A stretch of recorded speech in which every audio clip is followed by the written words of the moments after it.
मूर्ख ज्योतिषी की कहानी। बहुत समय पहले की बात है। एक गांव में एक ज्योतिषी रहा करता था। उसका विश्वास था कि वह तारों को देखकर भविष्य पढ़ सकता है, इसलिए वह सारी सारी रात आसमान को ताकता रहता था। गांव वालों के सामने भी वह अपनी इस विद्या के बारे में ढींगे हाँका करता था। एक शाम वह गांव की कच्ची सड़क पर पैदल चलता हुआ अपने घर की ओर जा रहा है। उसकी नजरें आसमान पर चमकते तारों पर जमी हुई थी। वह तारों को देखकर आने वाले समय में क्या छुपा है, यह पढ़ने की कोशिश कर रहा था। तभी अचानक उसका पैर कीचड़ से भरे एक गड्ढे पर पड़ा और वह गड्ढे में जा गिरा।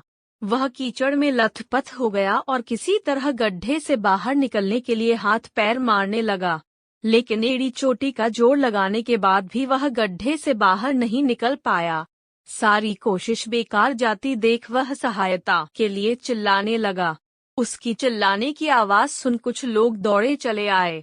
उन्होंने उसे गड्ढे में गिरे देखा तो समझ गए कि आदतवश वह आसमान में तारों को देखकर भविष्य को समझने लगा हुआ होगा और सड़क का गड्ढा उसने नहीं देखा होगा।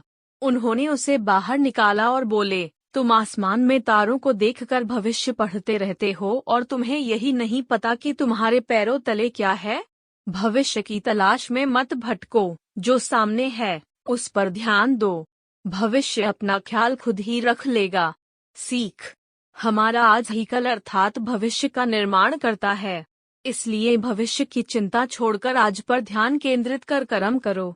आज मन लगाकर कर्म करोगे तो ये कर्म स्वतः भविष्य का निर्माण कर लेंगे।